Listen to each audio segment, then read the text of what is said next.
She's been on the political stage for decades, and this was arguably the biggest speech of Hillary Clinton's career so far. She told the thousands of Democrats here in Philadelphia and the millions at home that the world is watching the decision that the United States is making. She said America is great because it is good, aiming to deliver a message of hope in contrast to the message that Donald Trump delivered at his convention. She's been here before as a political wife. Now she says there is no ceiling and the sky is the limit. I'm happy for grandmothers and little girls and everyone in between. I'm happy for boys and men because when any barrier falls in America, it clears the way for everyone. The way now clear for her to finally say this. It is with humility, determination, and boundless confidence in America's promise that I accept your nomination for President of the United States. She said America is stronger because of Barack Obama's leadership and outlined how she proposed to make the economy work for everyone. You didn't hear any of this, did you, from Donald Trump at his convention? He spoke for 70-odd minutes, and I do mean odd. And he offered zero solutions.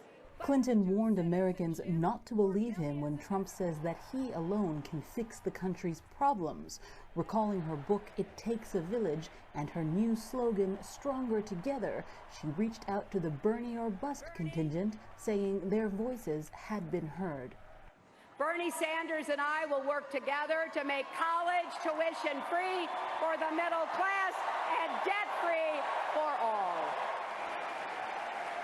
Promising to be a president even for those who didn't vote for her, and appealing to Republicans who are thinking twice about their party's candidate. I'm not here to take away your guns. I just don't want you to be shot by someone who shouldn't have a gun in the first place.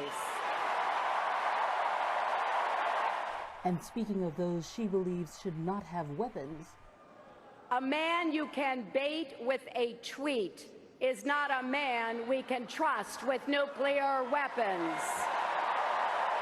The takedown cheered and the hopeful message celebrated here as the candidate did her victory lap of the stage with her husband, daughter, and running mate. And as if on cue, Donald Trump fired off a series of angry tweets in response to her speech. Clinton's presidential rival Donald Trump has been busy today defending his comments over her missing emails. He says he was being sarcastic when he suggested that Russia should launch a cyber attack to retrieve the sensitive documents. Characteristically unrepentant. Yesterday, Donald Trump called on Russia to uncover Hillary Clinton's deleted emails.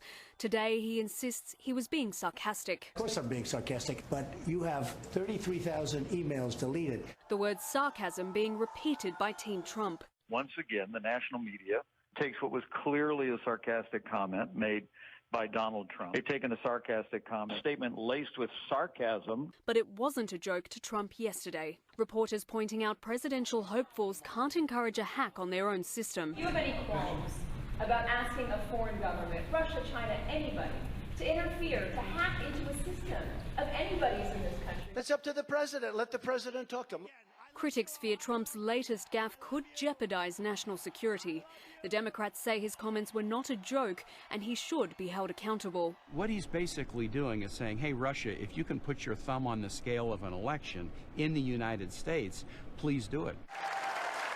Despite his backdown, Trump today still managed to court controversy, lashing out against speakers at the Democratic convention. I wanted to hit a couple of those speakers so hard.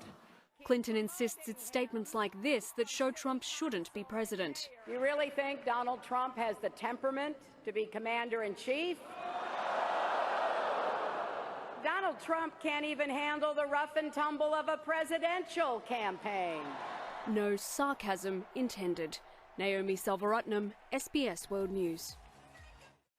The rough and tumble of the primary campaign is officially over now, and the stage is set for what is sure to be a bruising head-to-head battle between Hillary Clinton and Donald Trump. Of course, the stakes in this fight are even higher, and any misstep could end ambitions of reaching the White House as Americans decide who should be their next president come November.